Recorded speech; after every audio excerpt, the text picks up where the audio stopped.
Their goal is to bring you a podcast that sounds more like everyone else than anyone else. We need to accept the fact that we are like every other podcast. We want to be special, but we're not quite there yet. It's the Zennial Odyssey podcast with Remy and Bobby Rocks.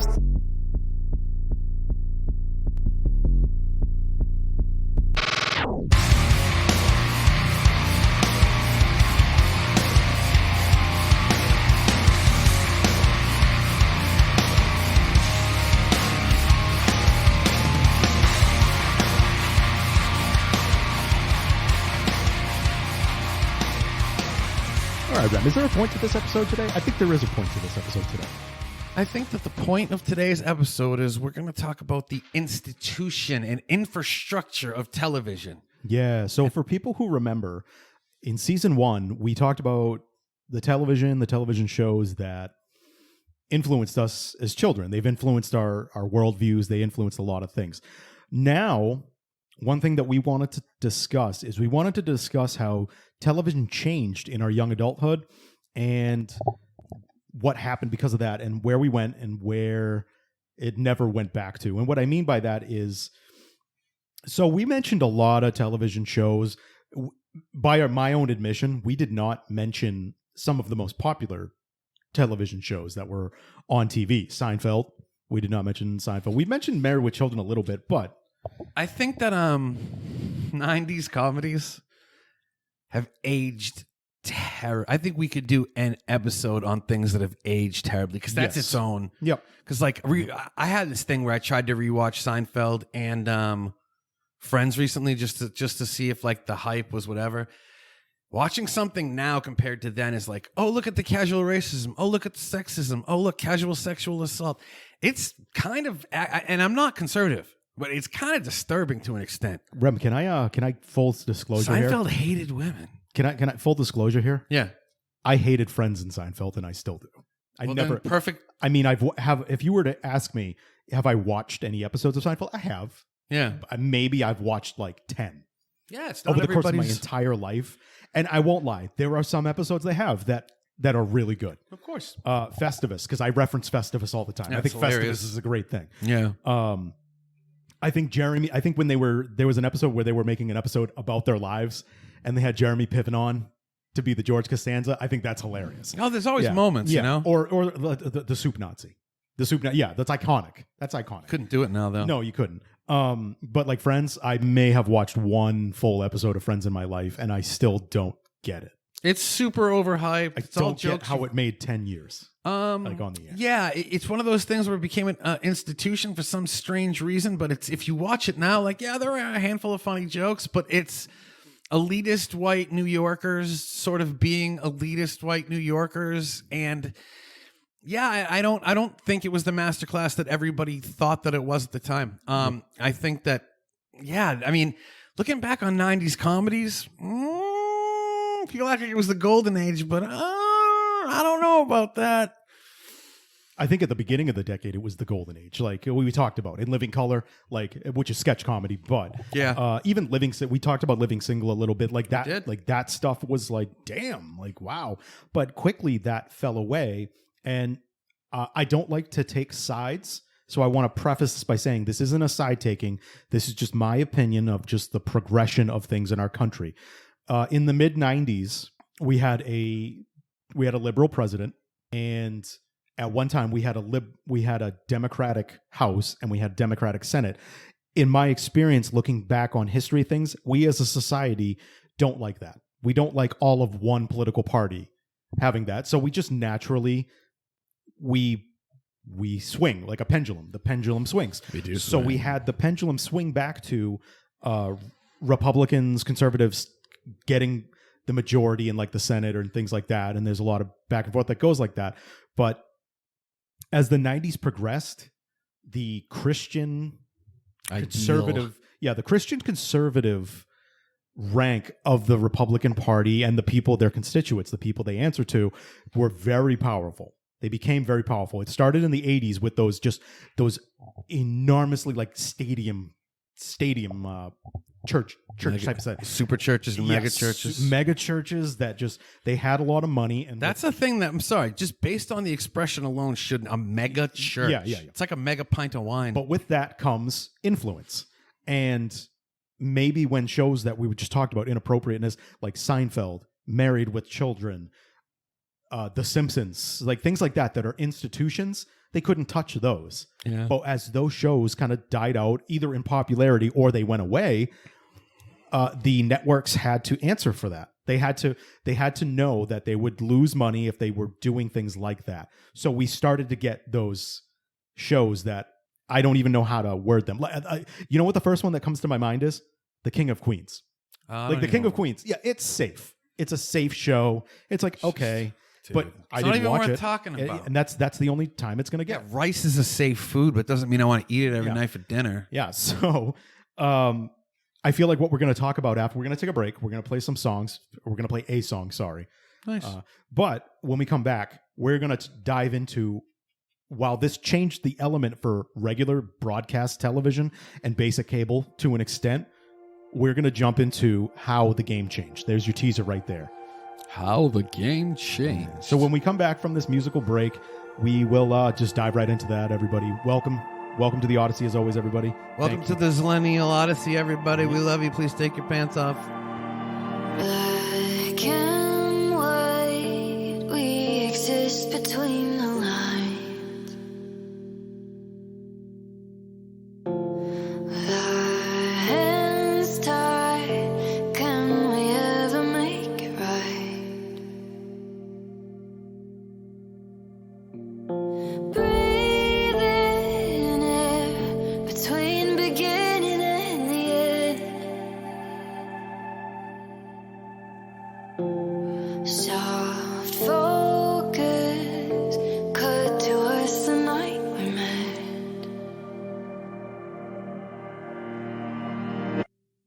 Started something and we're not going back, like lighting a match and it's trying to catch, like falling so fast chemicals react. The tide is high but we keep on moving, taking me back and I'm never the same. I'm feeling at home when I'm calling your name. We're carrying on when it's starting to change. The tide is high but we keep on moving. This feels like scenes that I've seen before. Slow motion, caught in a revolving door. But I'm right here, hold the future in my hands. And you come near, this is our promised land.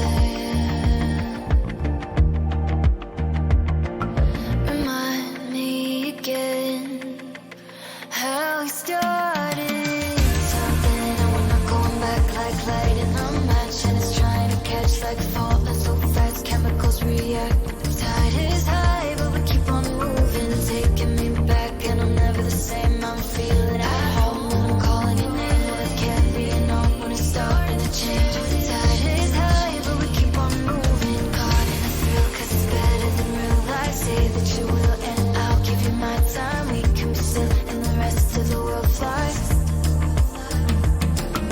Taking me back and I'm never the same. I'm feeling at home when I'm calling your name. We're carrying on when it's starting to change. The tide is high but we keep on moving. Where are we now? I'm losing grip on all that we found. Remind me how. Been searching in the dark, but here we are.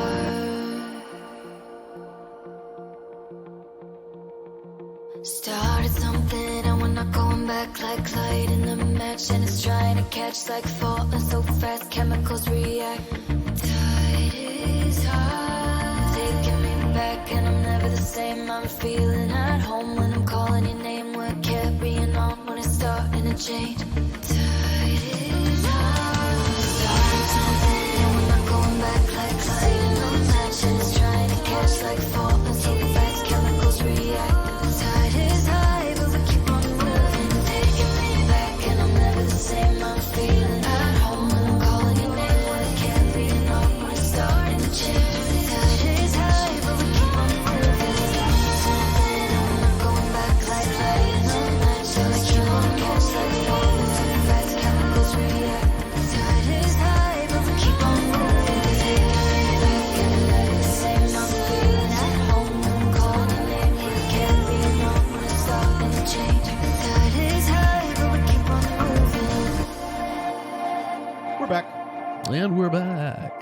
Nicely done. Okay, so I'm just gonna rip this one. All right, so we've laid the foundation.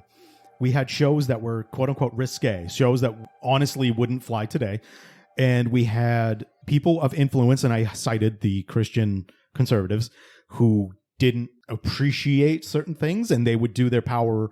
And when I'm saying their influence, I'm talking about advertising, because advertising drives television. Fair to say, Rem? Oh, 100%. Yeah. Especially, like, you know, if you're talking about the old model, I mean, still it does, but the old model, 100%. So the networks went with safe shows. Yeah, too safe. Let's be honest. And again, I'm big on pendulums and momentum. So the pendulum swung too far. But luckily, especially in the late 90s, HBO stepped up and they changed the game. And we're going to lay out how they changed the game. So first off, HBO did television shows before the late 90s. They didn't make it a focal point. Their focal points were like boxing, comedy specials, and playing movies. Yeah, playing movies that weren't on pay-per-view. For the you youngins out there, don't ask about pay-per-view. We won't. It's just not worth it. But what HBO did is they saw an opportunity, and where they could get into the TV show game, and they didn't just do it. They swung hard. Yeah, they swung for the fences, and they did some phenomenal things. So I was talking to Remy on our way up here to do the episode, and I just basically said sequentially from when they started. So the first show that HBO released that fits into the category I'm talking about here was Oz. Bro, for those who don't know, I'll give everyone a little backstory. Oz is about a fictional prison in New Jersey. I believe it's not the whole prison. It's a section of the prison. Yeah, like a cell block. Yeah, and they called it the Emerald Isle. So they called it Oz, like the Wizard of Oz, you know. And the idea behind this wing of the prison was that you took some of the most extreme people and violent criminals and lifers, and you put them in this setting where they are going to get along, and they're going to it's like utopian. Yeah. And so when it works. Yeah, when it works. And what the show focused on is it doesn't matter if they're in like a secluded area or whatever, the black Muslims are going to stick together. The Aryans are going to stick together. 100% true for jail. If you're not in a group, you set yourself up. Yeah, you're kind of be for fucked. that. But what the show also did is there are some people who are heinous. There's some people who are heinous. It's jail. They had this great thing. They had this narrator who was one of the prisoners. Mm-hmm. He was paralyzed. He was in a wheelchair. And when they were going to focus on a character, they would always give the backstory, and they would show you like a flashback to the crime he committed. And then the prisoner in the wheelchair would say, prisoner, and he'd say his number, say his crime, what he was convicted of. But then they would go into kind of what's going on behind the scenes when they're meeting with chapels, when they're meeting with therapists and social workers. Well, it's something you got to say right off the jump, too, when you're talking about Oz is, listen, man, you've never seen male rape portrayed so realistically, male sex acts. Like, you never saw Gay for the Stay either. No, man. No. And Oz, for a lot of people, especially in that time in pop culture, we hadn't really been subjected to that in a way. It was uncomfortable. It was was shocking, to the point where, like, in the 90s, you'd have idiot people who'd be like, I don't even watch that show because of gay shit. Yep. And it's like, well, dude, the point is it's sort of supposed to be uncomfortable because it's forced in a lot of situations. But here's the thing. I just wanted to say, Oz didn't look away. You kept waiting for the camera to look away, and it didn't. Yep. But what it also did is it showed the dynamics of it made prisoners more than just a number. People. It humanized them. Mm-hmm. It showed that they could be the most heinous of person who have done a heinous thing, but they still have a human side to them. Yep. You know, and it showed the people who wanted redemption. And you saw the people who just wanted chaos. Yep. And you saw all that play out. It was fantastic. By the way, here's a little snippet for people who didn't realize. I would say the majority of that cast has spent time on Law and Order SVU. Like, it's like an evolution. Like one was the jump off for the other. Yep. You know, if you could make it on that show, you can make it on any show. Yep. And so that was the first really show that HBO gave effort to. That was 1997. 1998 or 1999, The Sopranos. That's it, man. came out. That was the one that came in and just Yep. fucked up the game for everybody. So speaking of humanizing people, they just humanized a crime boss. yeah. Like it showed that he's also a family man. He goes to therapy. But don't forget what you're saying. Like that actually is exactly what the Godfather series Yeah. is about. The best gangster shit shows you that it's family. They can compartmentalize. It's always family. And You're it's fascinating. It's just fascinating is. from that. You know, in 1 second he's ordering someone to be killed in the most horrific of ways, and the next he has to make sure he gets to his daughter's recital on time. He's having dinner with the family. Yeah. Yeah. And then the next show that came out, there were 2 shows that came out in 2001. One of them is related to Seinfeld, and that is Larry David's Curb Your Enthusiasm.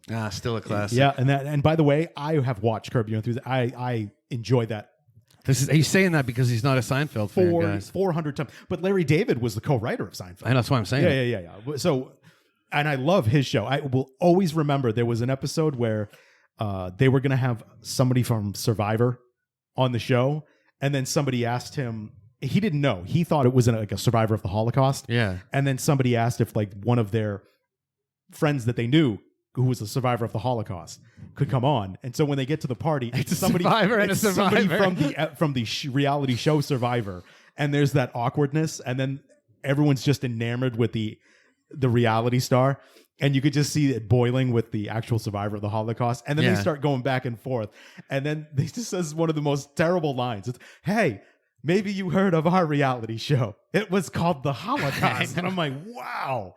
I think for me, the moment that I thought was the best on that show was when he didn't know if Michael J. Fox was fucking with him. Oh yeah. Because the Parkinson's. Yeah. There are jokes on that show, and that's also the fucking episode 2 where he mistakenly draws a Hitler mustache on the book, and the gay kid sees it. I'm just like, but that's, you almost know that it's almost Sunny Edge where it's so goddamn chaotic that they can get away with murder. And I mean, Larry David portrayed it because he stars in it as like a fictional version of his life. Yeah. Also, in that year, 2001, a show that I think is phenomenal, 6 Feet Under. Yeah, everyone who's watched that show just says that 6 Feet Under was created by Alan Ball. For people who don't know, he basically created American Beauty. Yep. That was the first thing he did post American Beauty.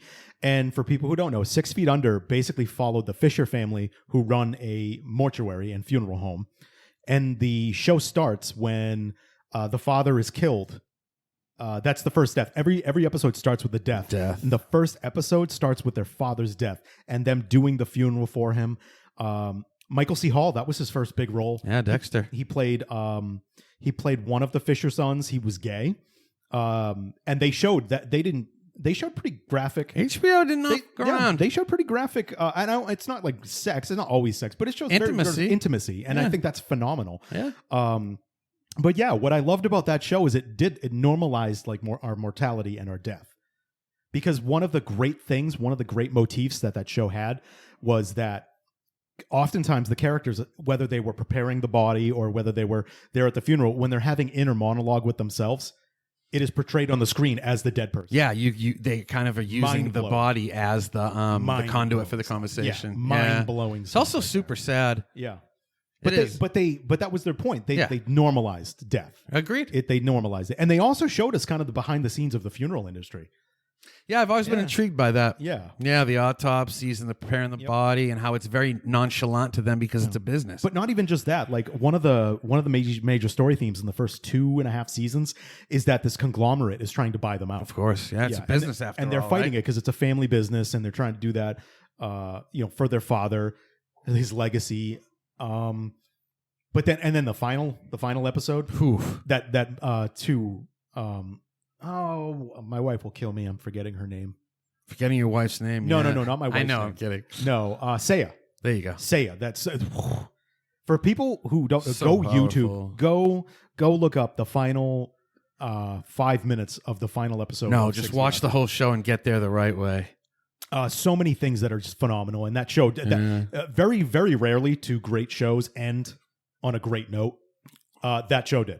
I thought HBO does that a lot. I thought Sopranos had a great ending. Everyone hated it. Yep. Are you one of the people who thinks that the way they did it is really just that we were the ones that got offed? Like that's why it cuts straight to black. Spoiler alert, right there. Yeah, no, the theory I like the most, I think, is that the family's killed and it's heaven. Oh, Or purgatory. That's a good one. I Yeah, like because that. they're all together and everything's normal Journey's again. playing And it hasn't Don't been Stop Journey's playing. Believing. And like, you kind of feel unsafe because of the guy at the thing or whatever, but that's never. Yeah, there's a lot of theories. And I think that the thing is like they deliberately left it in a way where you could have your theory. Yeah, that's good. And I think it was really cool. And I mean, yeah, there's just, here's the thing. A show doesn't have to end the way you want it to still be amazing. And then in 2002, HBO dropped, in my opinion, we can have a discussion about this. This could be its own episode. The greatest show in television history, or at least in my lifetime, and that was The Wire. Fraggle Rock. The- Oh, I'm sorry. Fraggle Rock. The Wire. And for people who don't know what The Wire is, The Wire is basically a crime drama. It takes place in the city of Baltimore, and every season, the foundation is the police department, but then it focuses on an area of the city that interacts with A population. So in yeah. the first season, it's the drug trade. In the second season, it's the seaport. In the third season, it is the Trap House? I don't remember. No, but the third season had New Amsterdam. Where they basically that neighborhood where Yeah, they just said it just said free drug. You guys can do whatever because people were getting murdered and left in boarded up houses. That's real shit, man. Season 4 was about season 3 was about the politicians. Okay. Yeah. And season 4 was about the schools, and then season 5 was about the print media. Yeah. And everything would get tied in. And that show never had great ratings. And let's be honest, some people say because it was a majority black cast. Yeah, and I think that it humanized a population that a lot of the racist ass world doesn't want humanized. You're right. We got to humanize drug traders. Yeah. It absolutely did. Yeah, drug dealers. All Yeah. of them. I mean, I've known them. They're fucking people. Yeah. Listen, they're doing a lot better than a lot of us. And it also showed like a city. Yeah. It showed what like living in a city. It showed the complexities, and I say city, but it really is it uses the city of Baltimore as a microcosm of society. But yeah, that's exactly what it is. It's just a smaller version of a big story. I mean, Yeah, I live and- in a hood. You know where I live. Yeah, and it shows about how everyone kind of, whether they know it or not, in some way or another, everybody deals with one another, and it's about like the compromises you have to make just to get Just where to you go. survive. Yeah, Yeah. look at season 1. Look at the drug deal. There were plenty of people who were Michael B. Jordan. That was his first Yeah, that big dude- role. that He was dude's phenomenal. amazing. He was in the drug trade. He was morally conflicted, and He's a fucking superstar now. yeah. And then he wasn't the only one. There were other characters who were like, yeah, we do this because this is what we do to survive. This is what we have to do. We don't want to do it. We know it's wrong. But listen, But it's it's the what- only option we have. Exactly. What do we have? People don't understand that, man. When you're not handed options, you make your own, That's just how it is. This is where I want to kind of say the things that HBO benefited from is, do television shows overall, Rem, do they get a lot of money to operate? No, I mean, budgets are so fucking tight. HBO had them real budgets for the first time. HBO brought cinema kind of Yeah. budgets to TV shows. They're like, here, have $500,000 an episode. Now Yeah. that's normal. Yeah, and on top of that, they were given that kind of financial freedom, and they were given full artistic. If we haven't shown it yet, they were given full artistic freedom. Yeah, which makes a huge difference. People don't know. And for people who don't know, this is premium cable, and then premium cable for the first time showed that it could compete like for audience. Oh, yeah, for big time. audiences with regular TV, and the reaction to that was, I think regular broadcast TV they knew they couldn't go. They were like, fuck. They knew they couldn't go where HBO went. No they way. They did not have those liberties. But you know what some of the real smart and savvy ones did? Made and adapted. Yeah, they adapted. Fox, for example. Fox released FX to the masses in 96, 97. And at first it started as, it just played like reruns of Married with Children. Yeah, it was just an offshoot of Fox. Yeah. And in Living Color, which I loved. I always was there watching Living Color. But eventually they started to show their own shows, and they took risks. FX allowed them, like Fox, to take risks. And one of those risks, which is going to get its own episode, but I'll just touch on it now. It's Always Sunny in Philadelphia. Yeah, that's arguably one of the greatest. Yeah, people maybe compare the that greatest. to Seinfeld, and you know what? I would say no. Don't disrespect It's Always Sunny like that. I know why, though. It's I get groups it, of sociopaths. Yeah. It's a group of people, self-centered people. I had actually pitched an article the second year I was writing that was, and it got approved. It was how the cast of It's Always Sunny are the cast members from Seinfeld in their 20s. And I sat down to write it, and my editor loved it. He's like, that's fucking great, blah, blah, blah, blah. I sat down to write it, and I was like, you can make the connections, but you can't. Because it wouldn't make sense for them to have, it sounds like a great article. It didn't have it once I sat down to do it. I can't believe I forgot about The Shield, by the way, because that was the first big, Michael Chiklis. Yeah, that was the first big You have Michael Chiklis energy. Yeah, I do.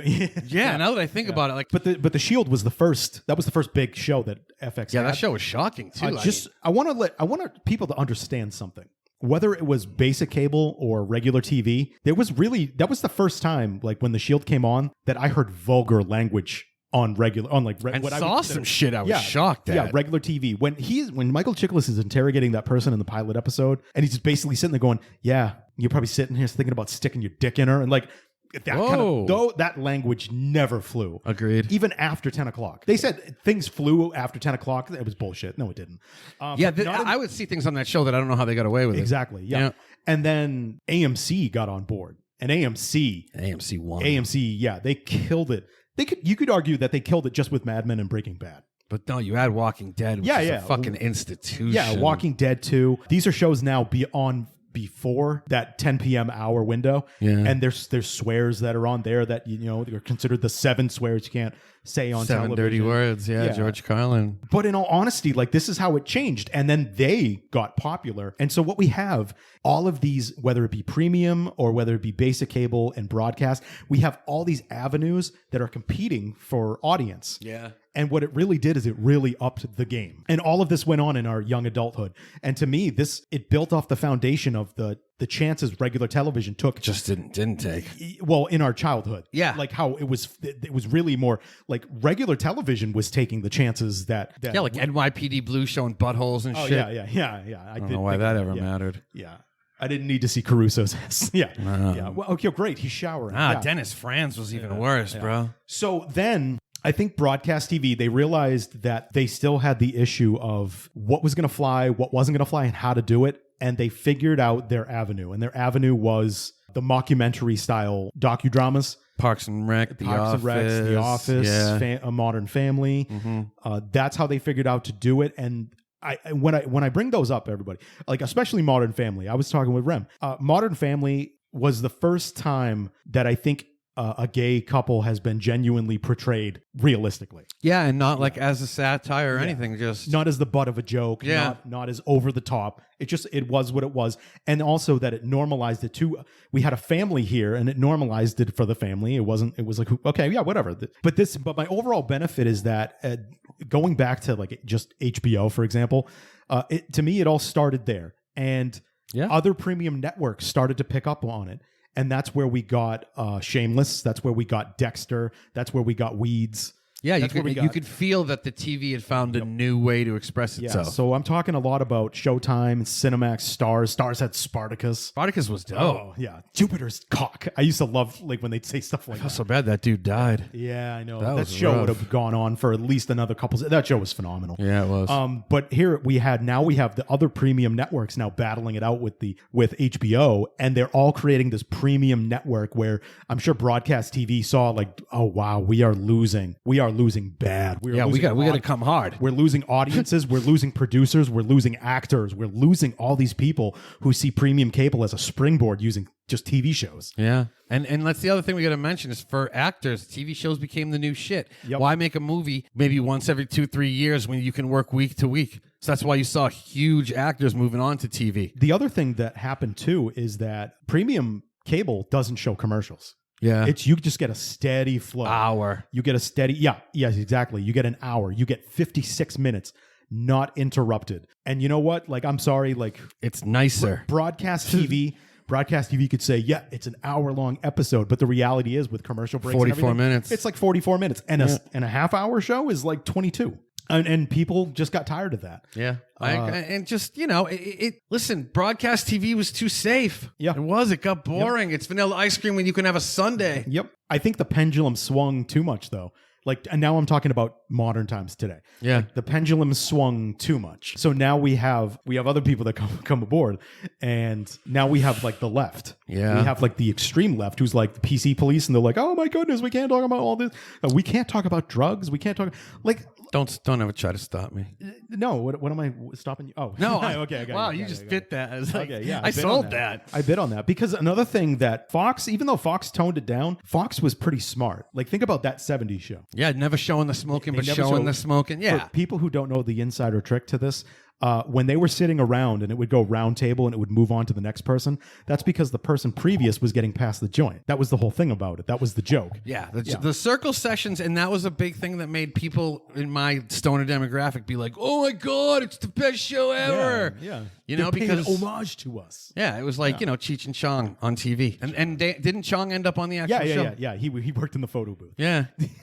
Mitch Hedberg too. Oh yeah. Fucking Mitchy. You wanted to bring up the role that streaming services then started to play. Yeah, well, I think that, you know, what people don't understand now is that me and Bob grew up in this thing called event television. And it was like, you knew when The Simpsons was on, you knew when Married with Children was on, you knew when X-Files, by the way, all Fox shows. But listen, all you spoiled little punks, we couldn't pick when we wanted to watch it. Nope. It would be like Tuesday night at 8 p.m. And if you missed it, there was these things called reruns, but they were randomized, man. You couldn't even be sure you were going to see the one you missed. And sometimes if you were like out of something, you just missed an episode in your show. Like I've had that happen where I started rewatching old shows and I'm like, I definitely never saw this. Because you just missed it. You had a life and you had to work. But If we go back to premium cable, this is where premium cable benefited immensely because they controlled their formats. Yeah. And what they would do is, they would have the primetime showing. Like The Sopranos would be on a Sunday night at 9 p.m. But you know what? Monday morning, they would show the rerun. Yeah. Maybe they would show it later on that night at midnight. They just re-show the episode. But they would show it throughout the week. So there were times if you had your TV Guide, TV Guide. catch up, yeah. TV TV Guide was a must-have. Yeah, but you could see, like, you could be better. You didn't have to, like, We circled out of streaming, though. Let me just bring it back real quick. I did that because I think it naturally leads to like Netflix and streaming services. Yeah, so it's strange now because like the ability to watch an entire show in 2 days, it's interesting, you know, and I loved it at first. First 2 or 3 years of Netflix, I was like, this is how to do it.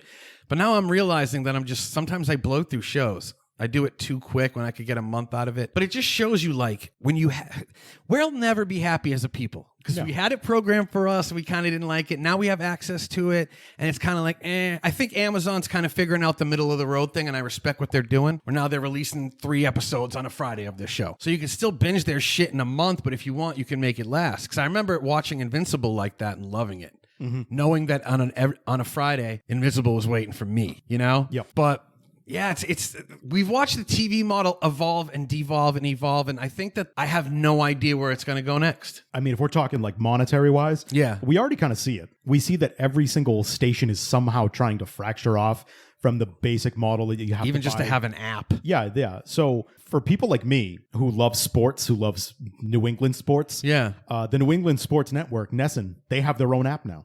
Of course That changes the game. Yeah. Because I stream like live TV and I look for where I can get NESN. I don't have to do that anymore. I could pay whatever it is. If it's like $2, Just have it when you have $2 a month, like, and I could cancel it when it's downtime for Boston sports, and I don't have to pay that, and I don't have to worry about let's go back to Netflix, because when Netflix started out, it was solely to kind of like more conveniently compete with Blockbuster, and then they eventually like they just started streaming. They tried to sell themselves to Blockbuster. Yep. They blew the doors off of things when they started streaming. By my own admission, I didn't watch Breaking Bad, for example, start to finish on AMC. Yeah, I didn't either though. I binge watched it. I binge watched it on Netflix. I've actually binge watched it on Netflix about 4 times. It's that good. Start to finish. Every time, by the way, I have a different favorite character. Oh, who is it now? Jesse. Yeah. Jesse's the one because Walter is not redeemable. He No, becomes he's a not. monster. Once you Jesse- let a girl die. Yeah, Jesse goes the other way. He becomes someone looking for redemption. Hank has always been one of my favorites. Yeah, Hank's a sad character because you know what, he's about justice. He's about morals and all that. And then how can you not love Gustavo Fring? Well, I mean, For his- that's the problem. It's too damn good. Picking a favorite for me is not even possible. Yep. But the role that played, I mean, because now that added another element, especially when things like streaming services started to have their own original content. I mean, we just have such we have a playing field, whether it's broadcast TV, basic cable, premium cable. Well, we're streaming. inundated now. It's too much. Yeah. Like I try to start new shows and I forget that I already just started 19 new shows. Like, But some people who are listening to this, maybe they're asking, well, what the hell is the point that you guys have gone on? I don't even know You anymore. guys have gone down the rainbow. My point was broadcast TV stopped taking risks, but premium cable like HBO picked up the mantle and then some. Yeah. And what they did, for example, let's go back to The Wire. Who's your favorite character? Omar? Most people say, and I love Omar. I mean, I'm sorry to be cliche, Come but on, Hunting We Will Go. There's He's like just- Robin Hood. He was Robin there's Hood. too much to Yeah. unpack. But that's another example where I'm not a guy who, believe it or not, who does favorites. Yeah. I don't have a favorite food. I don't have a favorite bit because there's too much good shit. Do you know who my favorite is? Of course not. Bubbles. That makes sense. Yeah, it makes sense. The ultimate redemption. He's a drug addict, homeless person who Loops completely. he's an informant. He's an informant for the police. And one of the first things he did is he would sell hats, and he would put a specific hat on somebody who they wanted to pay attention to. Yeah. And they would watch through surveillance. It's a smart and all fucking- that. But his progression as a character was that of somebody who wanted to get better and clean Yeah. and he found religion and honestly, people like if you better yourself, I don't care how you do it. Oh, yeah. You better yourself. And We that's what celebrate matters. you. Yep. And that didn't mean he was perfect. He wasn't. He would have relapses. He would go through that. He would Well, yeah, that's the thing that made the show so remarkable is they don't become infallible characters. They're They're very all flawed. fucking fallible. They're very and flawed. that's why it's easy to relate, And I think that's what scared a lot of middle America about the show. How about the first season? Omar helps out the police because the Barksdales murdered his boyfriend. yeah. And that scene where he kind of goes to see the body and he sees so fucking he powerful. sees how they tortured him. Yeah. And just to see that this man who has a scar on his face and just walks around the streets of Baltimore with a shotgun, and everybody's afraid of him. Hurts like the rest of Yeah, us, he's man. a human being too. Of course. Or when McNulty's partner, I knew this was going to be. You notice I'm not really talking, Yeah, guys. yeah, yeah. I knew Bob was going to. McNulty's partner, because he brings up how we went to high school together. We're the same. And Omar's like, no, That ain't he's how it like, works. look at you. Yeah. No, we're not. We are not the same. Just went to the same fucking school. Yeah, that was these are the kind of things that I mean. Like, this is how it influenced the regular basic cable and broadcast TV. It became more important. More Humanity. money Okay. goes into shows. More character development and depth Yeah, goes into shows. therefore you have a show that, I mean, if you think about the reputation of The Wire now, it's fucking remarkable. Yes. It's fucking like cult status. A lot of people do consider it one of the best fucking shows of all time, I'm one of those people. and you can understand it. But okay, so what are we circling back to? That was what I was circling back to. Was Okay. that having the resources and the artistic freedom to create television, True art. to create true art, but to also paint these pictures of people that our society just looks at a certain way, hates. and it hates and it humanizes people. And I think there's a section of people in our country that hate that. They hate that because it Of course. because for some of them it ruins their ideal of what. Yeah, you can't humanize the enemy. Yeah. How dare you? Yeah, But how dare you make my enemy Me. more than just a thing? yeah. You've made it into a person. And I mean that's and I'll say that if you really look at HBO shows, that's what they did. Sopranos humanized the old school gangster more. The Wire humanized the new school gangster more. yeah. There were shows like Weeds that humanized dealers. There were shows like it was remarkable. You could tell it was television getting brave again. And I was telling Bob on the way here, for anyone who hasn't fucked with it, HBO Max's shows are as of like the same quality. They're just really, really good. Yeah. And but we're at a point now where we're sort of at a crux between the streaming channels and the death of old school TV. And I don't think anyone can really predict where it's going to be in 5 years. No. I don't. I think that we're sort of just going to sit back and wait and see. Yeah. Take a breather, everybody. And this Odyssey has come to a conclusion, like always. So until the next time, take care. Thank you for joining us. We care about you.